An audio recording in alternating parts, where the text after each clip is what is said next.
Welcome back to another episode of the Bastards of Boston Baseball. This is a new era of Red Sox baseball. Through every twist and turn, every major development, we are all on this journey together. This is going to be the most honest Sox podcast you're going to hear. No BS, just the truth. I'm your host, Charlie Smith, coming to you from sunny Los Angeles. You can find me on Twitter/X at Smith_MLB. My other hosts for this episode are Chris Felico, coming to us from Warwick, New York, and Terry Cushman, coming to us from Myrtle Beach, South Carolina. Chris, how are you doing? Where can the fans find you? Doing great, Charlie, especially after that sweep. And you can find me on Twitter X at Saved by Grace. It's SAVDBUY Grace. Love it. And Terry, how are you doing? Obviously, pretty good spirits, I'm sure. But where can the fans find you? I can be found at Cushman MLB. Terry Talks Sox on Facebook, and then the podcast in general can be found on Instagram, TikTok, and just about everywhere. Red Sox have won 5 games in a row. We are half a game back from the division leading New York Yankees. The Red Sox also have the 4th best record in the American League. Quite the turnaround from when we left Texas.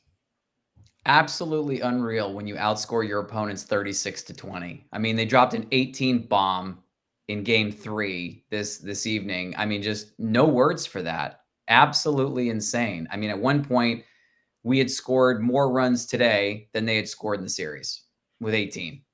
That's just insanity. But Terry, you already talked about the fact that we've improved now 5 straight games. We're 6-4, second place in the AL East, just half a game back behind the Yankees. Why don't you lead us off with your stud for this series? All right. So let me preface this by saying they're not in order of importance, but by far, well, maybe I shouldn't say by far, but the best starting pitcher for the series was Hunter Dobbins. And in the war room last night, I'm like, who's going to start?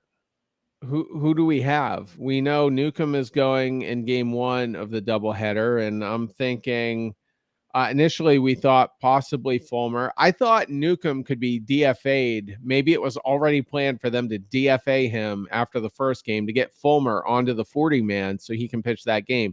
But as it turned out, he had already pitched yesterday. So the stats weren't updated. That's why I wasn't seeing anything. Hunter Dobbins, I found, would be pitching on normal rest, but I'm like, are they really going to do that? He only lasted in his last minor league start. That was on April 1st. He only lasted 3 2/3 innings, gave up 5 runs. So I'm like, that's kind of ugly. I don't know. Are they going to call him up? Is it just going to be a spot start? It did end up being Dobbins, and it wasn't the greatest start. I mean, he gave up 8 hits, constantly pitching around traffic on the bases, but he got us through it.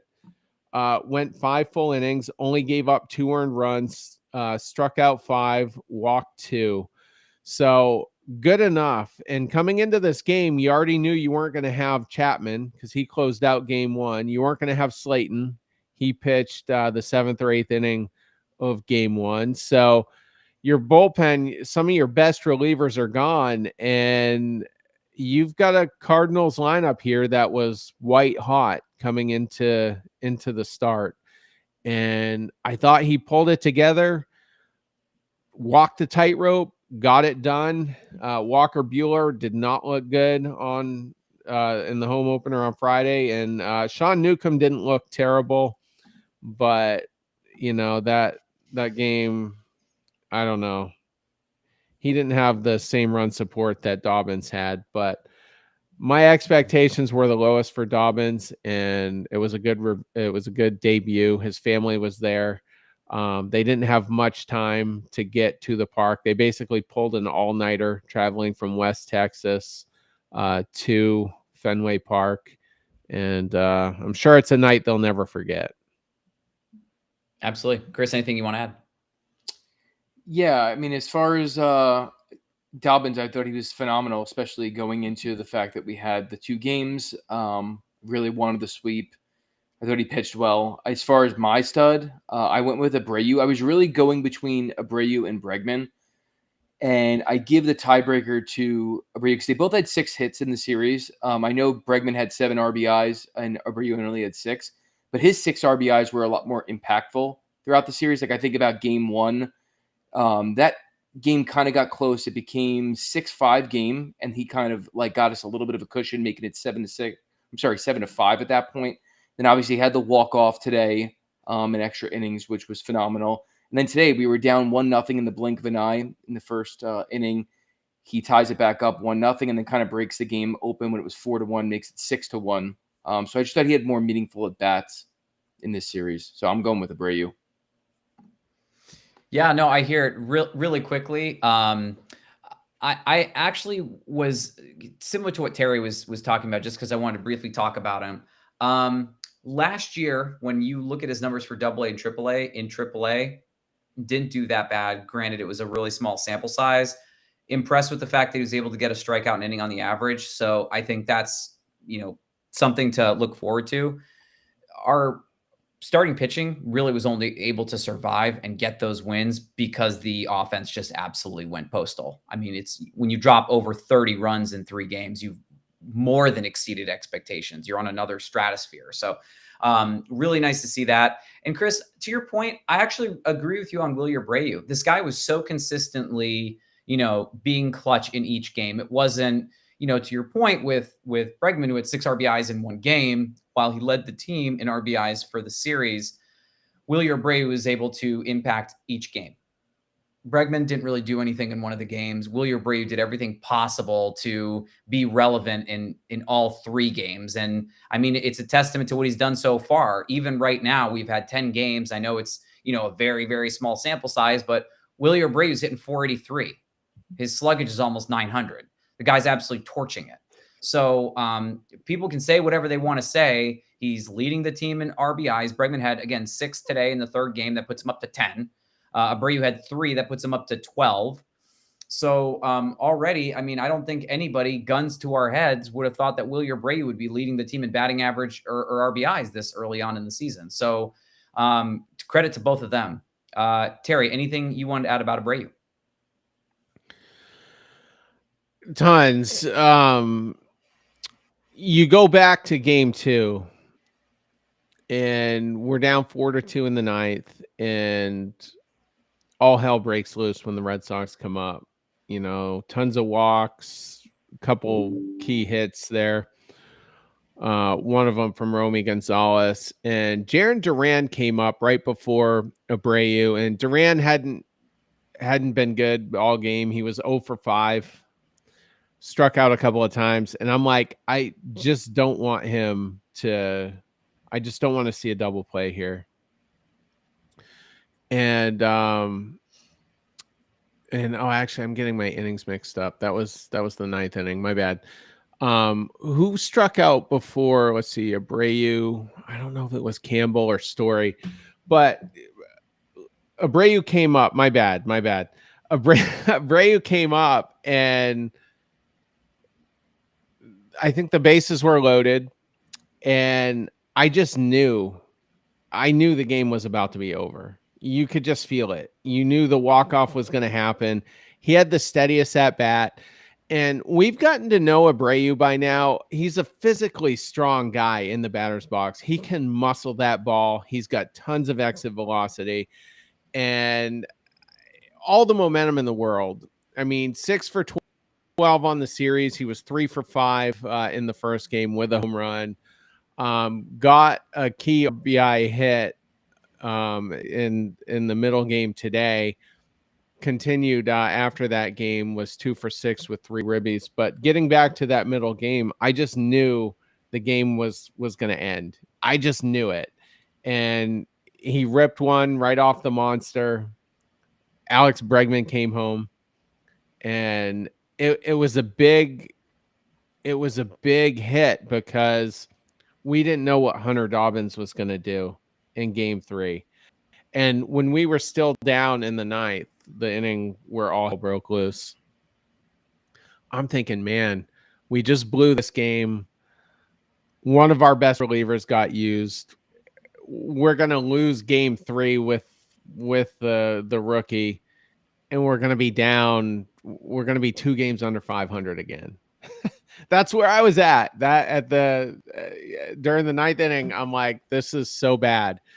And and then we tied it, and Abreu was able to drive in Bregman in the 10th inning. But man, and another thing too, every single one of us put him in trade packages all winter. Yeah, we did. We were trying to get a pitcher from the Mariners, and we were like, well, let's put Abreu. Abreu was always the guy. You weren't trading Duran, you weren't trading Anthony. Raphael is on a long-term deal. Yeah. Everybody was putting Abreu in packages. And this is not sustainable. He will cool off, but we still don't know where the ceiling is for him. And I was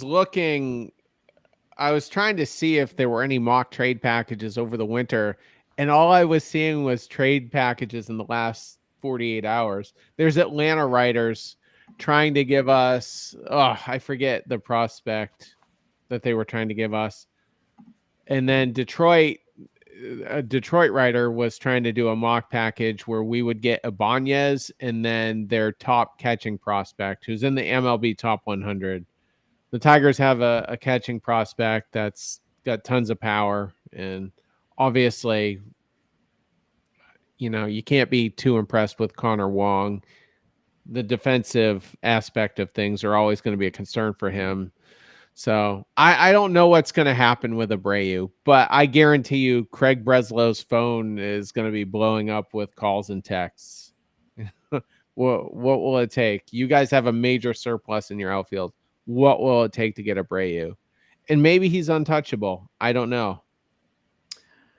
He's playing himself into a nice contract, that's for sure. That prospect that you're talking about, is that Thayron Lorenzo? I'm just looking it up right now. Is that Yes. him? He's number 5 in their pipe. So, and one of them's already actually in there. So really he's number 4 because Jackson Jobe, I'm pretty sure, is already there, or Jackson Jobe, however they pronounce it. I'm not sure. I believe he's already on the team. I'm actually really curious why they, in that game. So Abreu got the game-winning hit because Bregman was at second base, right? Bregman was at second base. They intentionally walked Casas, who's 0 for the game.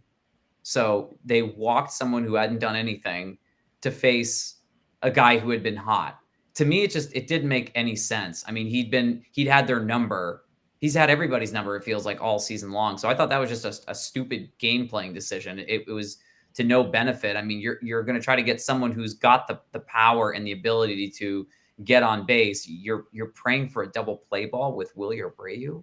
It didn't pass the eye test there, and it just felt like, you have an opportunity to just get out of the inning, and instead you're playing tiddlywinks. And it was a poor decision. Obviously, it didn't work out. And I'd probably be saying something different. He'd look like a marvel if he actually did get the double play, but it just, with how that team was doing, and also like I think just the absolute force of what happened in the 9th inning. I mean, you have everyone being super patient, taking walks and whatnot. Why would you intentionally walk someone else? We're on a heater now. So to Abreu's, to your point, Terry, I don't think anybody said, oh yeah, we got to keep Abreu. We definitely were trying to shop him to try to get, Logan Gilbert from Seattle. I think that was one of the names we were kind of flirting with. And then there was the other starting pitcher from Seattle. I can't think of his name. Doesn't walk anybody. Like stupid elite. He's one of their top 2 guys. Kirby. Yeah, thank you, Kirby. Kirby. He's the guy that gets actually more heated about walking someone than like happy about striking somebody out. It's kind of like a psychological mind bleep there, but cool if it works for you. Yeah, man. I mean, incredible. Anything else we want to add on those two? I think we're good. I think so too. I can't wait to see what he does further. And actually, let's throw one more thing into it. Sure. How safe is Cedon Rafaela as an everyday starter? because you're not taking bats from Duran, and Duran hits lefties okay for a left-handed hitter. Roman Anthony will get called up eventually. That's when it'll all get complicated. None of this gets complicated until Anthony comes up.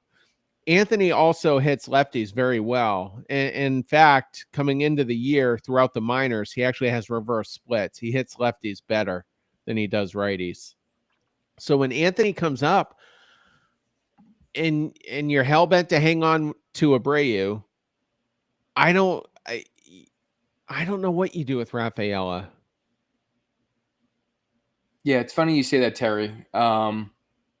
I've got some interesting takes that I'll share on a different spot that I was already thinking.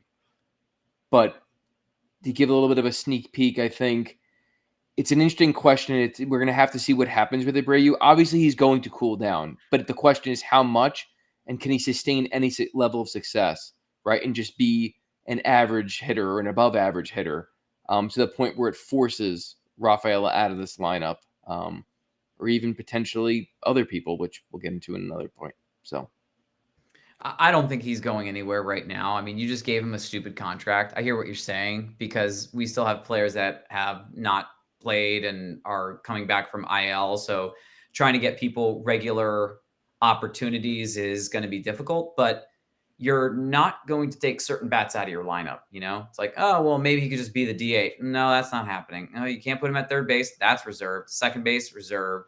Short until Trevor Story, whatever happens with that, if he goes down, then he still has a spot. So Rafaela has that multi-versatility aspect down. And because of that, I don't think he's going to have an issue because if it's like, oh, we need you to play left for a game or center for a game, short, second, whatever, he's going to be available. So I don't think that's going to be a concern. And I don't think he's concerned either. He'll right the ship. He just needs to really work on his plate discipline in relation to some other youngsters that have pretty much gotten that on lock. So that's that. Abreu is phenomenal against righties, though. That's what makes it so hard to really want to deal him. I mean, he controls that zone so good. Yeah, he didn't draw any walks, but typically he has. I mean, he's a high on base guy typically. And yeah, I don't know. We'll file it all into the good problem to have category. Absolutely. The last of our three studs. I'm really happy I get to do this because I was so disappointed last Sunday night when we were doing this and talking about Rafael Devers, who just couldn't hit water if he fell out of a boat. But I mean, talk about a complete resurgence. 7 for 11 in the series, a home run, 6 RBIs, had a pair of doubles, 4 singles. He scored 6 runs, including 4 in the third game. And granted, that was just you get a run, you get a run, you get a homer, you get a double. Everyone was going off. But what I really liked is the fact that he drew 4 walks, including that clutch one in the 9th inning of the second game, and only had 1 strikeout. So it wasn't like an automatic strikeout every single at bat. And here's the thing. Rafael Devers is not a bad ball player. He's a very smart ball player who is struggling really badly to start the year. But I really believe he has fixed whatever issue it was. I mean, the whole team was rallying behind him. The fans are rallying behind him. 2 multi-hit games here in the series. No complaints. Super happy that he's been able to bring his batting average all the way from 0 to 263. It felt like a far cry that was going to be possible. But yeah, man, he's back here. He's back. So very excited. Terry, why don't you go first? Throughout his career, he's imposed his will on players and in certain situations. And I'll admit, I thought it was going to take more time than this to get the ship righted. I knew he would, but I didn't think it would be in week 2 of the season. I mean, he was just so far off. He couldn't make contact. He couldn't even foul off a 92-mile-an-hour fastball. Couldn't get the bat on it. So I'm thinking, man, this is going to take a little while. But as soon as he has a fire lit under him, he just goes on a tear. I mean, the first home run of his career Why would that be off a guy like Chapman who throws 102 to 104? Why would that be the first one? You know, he just rose to the occasion in a big spot. Every time Garrett Cole is in front of him on the mound, Devers crushes him. He just destroys them in Yankee Stadium. And so it shouldn't be a shock that he's already having his resurgence.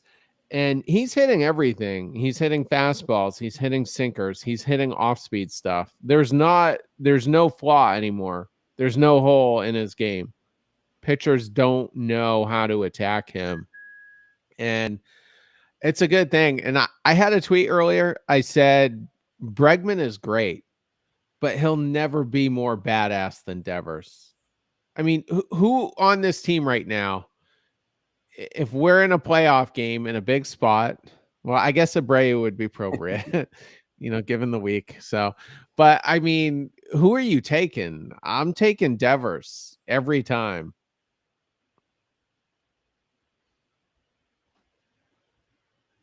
Yeah. I mean, I don't know, Terry. In the playoffs, I might take Bregman, but I mean, Devers. I agree with you. I thought this was going to take longer to come out of this, and I think it was a very different situation because we've seen Devers struggle at some points in his career, right? Where it seems like it's all in his head, or it's his mechanics, or he's injured and he's just battling. But this was different, right? Like we went from this is my position, third base, to that I'm playing third, to all of a sudden we're doing what's best for the team. He's kind of in agreement, not really in agreement, and how much of it is mental. And then it started to get to a point where I don't want to say he's trying to not do well because I don't think that's how Devers is. I think he's a competitor and he wants to win. But how much of it was I'm reluctant to really do what I can mentally because this is not what I want. And I'm not going to lie, like that started to creep into the back of my mind. I mean, we talked about it in our chat. I was admittedly starting to get worried about Devers because this was uncharted territory for us. This wasn't an injury. This wasn't he came in out of shape or although he did come in a little bit out of shape, but this was something we've never dealt with in Devers' career. So I thought it was going to take longer. I was starting to get worried, but coming out of the series, I would agree with Charlie and I would agree with you. I think Devers is back. I'm just sad that obviously the Yankees don't have a certain pitcher that's going to be hitting the mound anytime soon, because I'm sure Devers would be really happy to see him again. I know Terry's upset about that because that's a good 3-4 home runs that we're not going to get this year. I'm sorry. I can't go against Devers in the playoffs. There's only one guy I want at the plate, regardless of situation, scenario, health. I understand why people would want to go with Bregman, but for me, I'm going to go with the guy that that this team has truly put all their faith in. You spend $300 million, you believe in that player wholeheartedly. And this is our future right here. This is a cornerstone piece, even though he may not be capturing the hot corner right now. This is a vital piece to the team. If he's not doing well, the team will suffer. And if he is on it, I mean, do I think we're going to drop 36 runs in a 3-game set again? Probably not. Like, this was insane. I believe the 18 runs that the Red Sox dropped in game 3, that's the most runs that anyone's dropped so far against any other team this year. I could be wrong, but 18 is a lot. Yeah, so a couple other honorable. Oh, yeah, Terry, go ahead. Yeah, just without looking, what do you think Bregman is? What's his postseason batting average?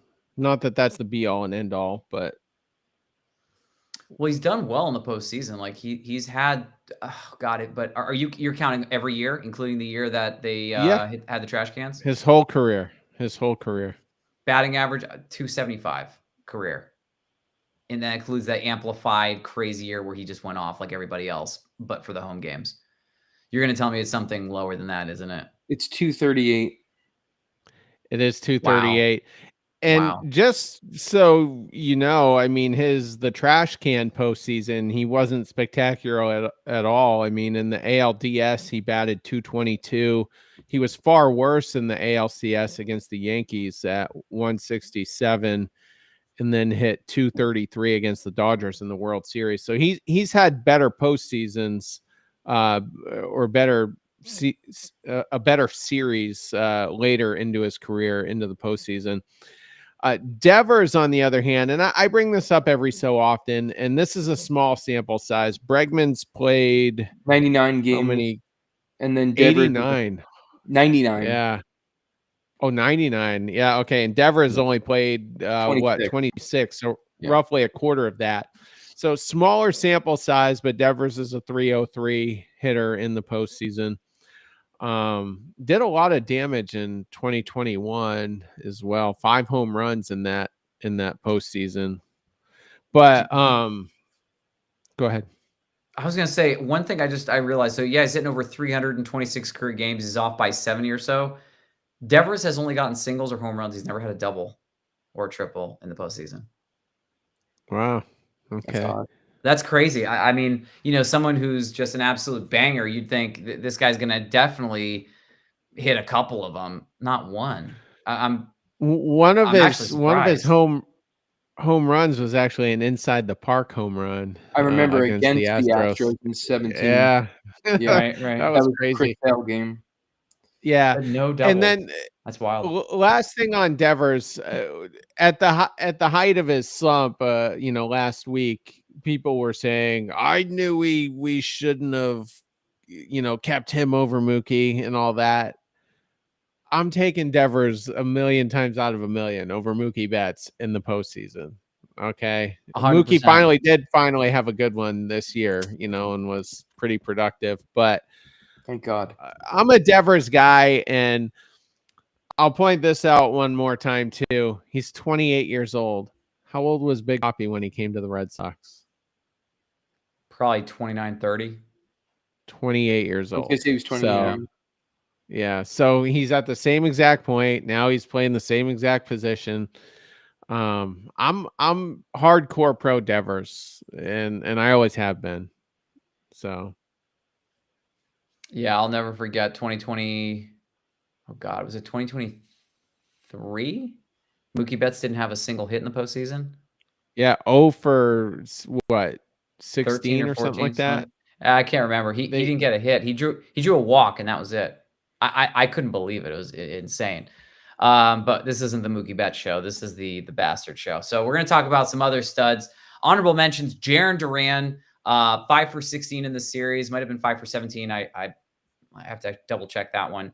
But another incredible series for him. Ended up getting a couple of RBIs, stole a base, didn't draw any walks, but that extra base hit happened as well. That was in the third game. That was when basically everyone went off. Bregman, honorable mention as well, went 6 for 13 in this one, had a home run, 7 RBIs.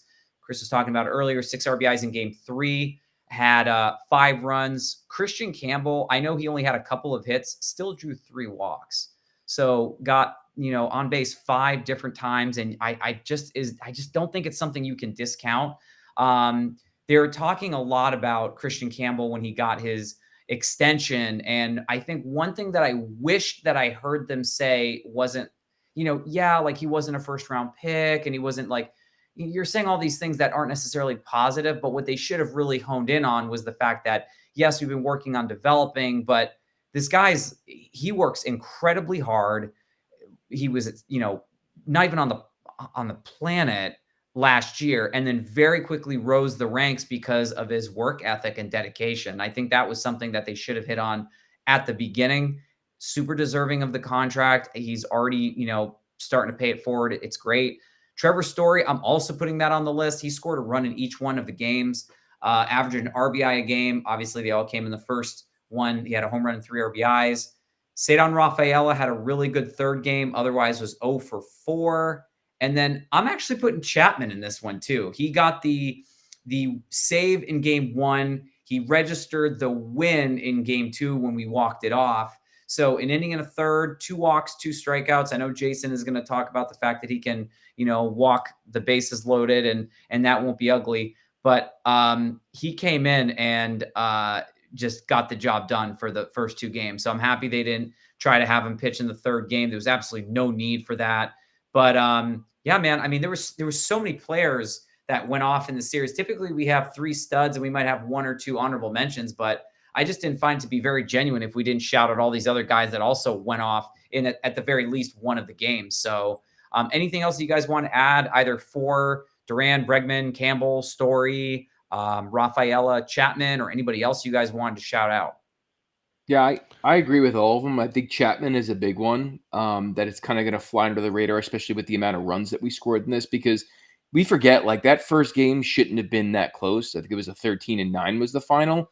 Coincidentally, I know we talked very highly about Campbell. I'm super excited about him, but like he made a couple of errors, right? Like he was getting called off by Abreu on that fly ball, and didn't let off, and then kind of did at the last second, drops in, then tries to turn a double play, takes his eye off the ball for a second, and all of a sudden, next thing you know, bases are loaded. They got the tying runner at the plate, right? And Chapman comes in, of course, like Jason would say, walk the guy, but ends up punching him out. And then today comes in, extra innings and strikes 2 strikeouts, and ends up getting the win. And I think about last year's Sox, right? Like those are games we would have lost, right? That one mental breakdown in the field, 2, let alone in the same inning, would have been costly.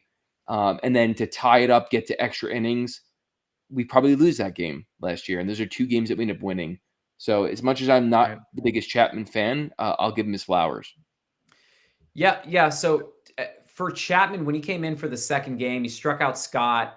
Wynn got around it. He got the walk. Nootbaar ended up flying out to left. And when it came to Pages, he got that first pitch out to get Nootbaar out. Pages he couldn't hit anything like high. And that's what Chapman does. When you throw really, really hard, you don't throw low. Usually when it leaves your tips, it ends up sailing. And he ended up striking him out on a pitch that was, I believe it was up and in for strike 3. And he got, I think, 1 generous call. But I mean, yeah, I know Jason's not going to be like super thrilled to hear us say this, but yeah, thank God we have him there, because good Lord, if he wasn't there, I think you're right. I think there's a chance we might have possibly blown one of those 2. And instead of being 6-4, we might be 5-5. Terry, anything else you want to add? Yeah, I mean, a couple you didn't mention. Number 1, Romy Gonzalez had a big double in the 9th inning of game 1. Got one of the runs across. Helsley was kind of a mess there. And then interestingly and kind of intriguingly, Carlos Narvaez, we got him. We traded a minor league pitcher to the Yankees to get Narvaez, and the dude's been electric. I mean, he was 2 for 3 in the first game of the series on Friday. Walked twice as well, drove in 2. I think he hit his first career extra base hit. And then today, 2 for 4 with a walk in the finale. And I don't know much about him. I mean, he's got decent minor league numbers, decent power. I think in time we'll start seeing him go over the monster there. But he only had 6 career starts last year with the Yankees, and wasn't overly impressive. Was literally just 3 for 13 in those 6 starts. Seems to draw walks though. So I don't know who he is. I don't know what he is. I don't know what the ceiling is, but I'm intrigued. And when he's in the lineup, I'm going to look forward to it because I want to see what else he does. And good plate discipline as well. There's not much I hate. And if he continues at this clip, Connor Wong might be a backup catcher before long. Crazy to think about it, that the last piece of the Mookie Betts trade might be a bench piece, and that's it. That's just the way the cards went. Anything else you want to add? I think we about covered it. Cool. Let's party on over to the duds. This should be fun. Naturally dropping 36 on your opponents here. Terry, who'd you have for your dud? So my dud will be Ryan Helsley, the closer for the Cardinals. Now, I already mentioned, in my take earlier when I was talking about Dobbins, how the ninth inning was here. We're down by 2. We'd stranded the bases loaded earlier in the game with no outs. It wasn't a good game for us. And here we are against one of the top closers in the game. I think they said he went something like 26 appearances in a row without blowing a save. So that's pretty ominous. And, there's no reason to believe that the Red Sox are going to come back and steal it here. And, but the dude just could not find the strike zone. Started off with a walk of Trevor Story. Then he walked Wilyer Abreu.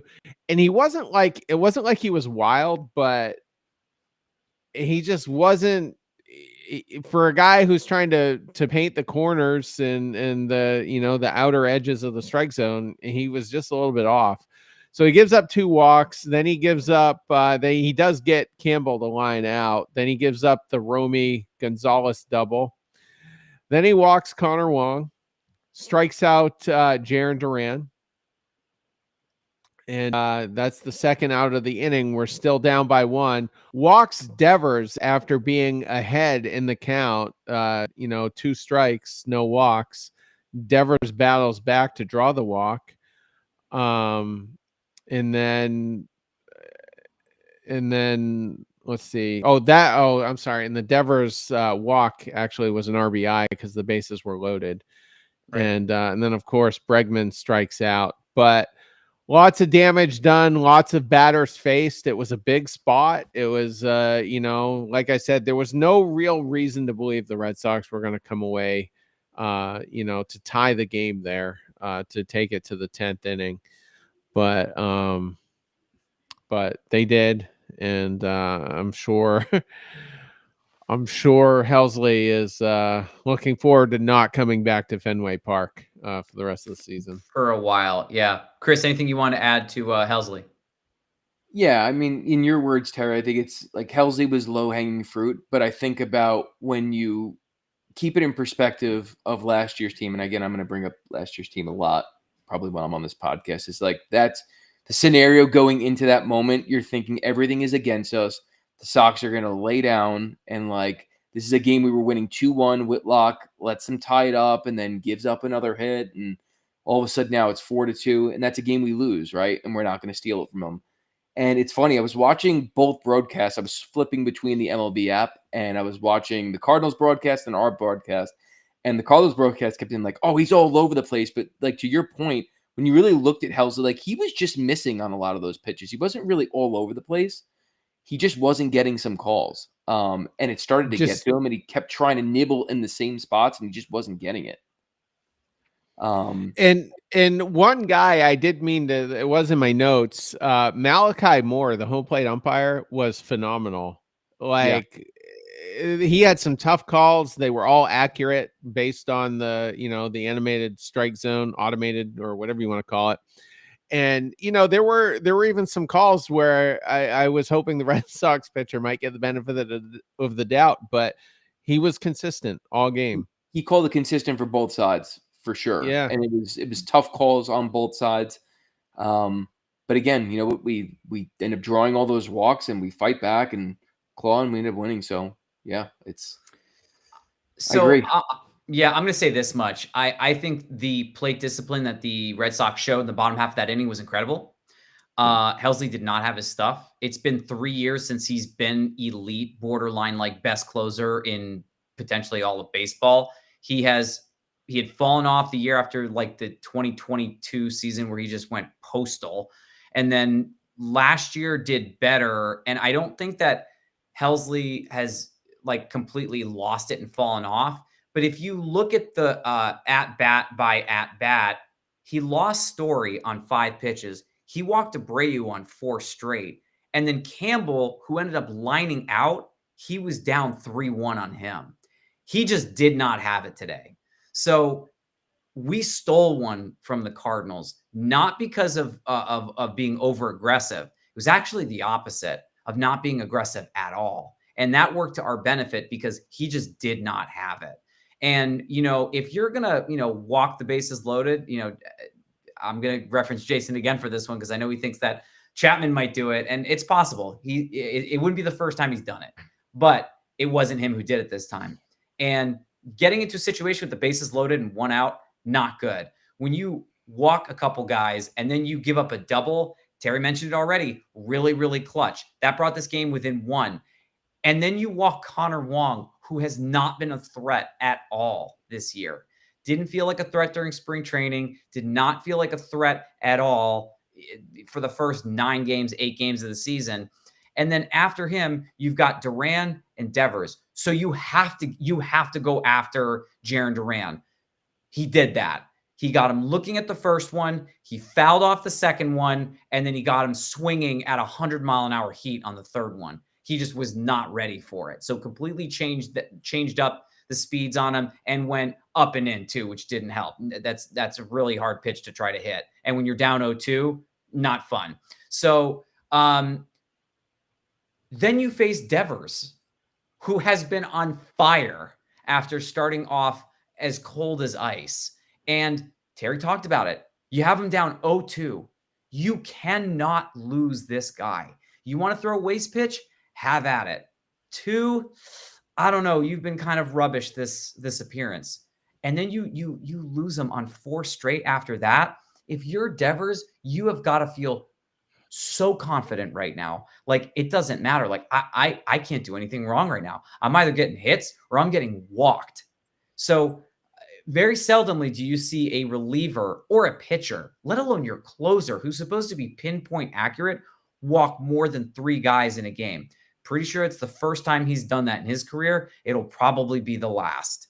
So it just was great that we got to have it against the Red Sox. And it was the 4th game in a row that the Red Sox had won before the blowout in game 2 today. So, yeah, he's a dud, but it's the goofiest line when you look at it too. Someone that went 1 inning, allowed 2 runs on 1 hit, struck out 2, but walked 4. I mean, it's just crazy when you think about it. 1 pitch, you got 1 strike, this game's over. Go ahead, T. With the Devers, the very first pitch that he threw to Devers, it was 101. Yeah. And it was a strike. And Devers had this look on his face like, oh my God, did you just see that? And I was thinking, when I saw that, I'm like, oh, Devers, you got to have a poker face there.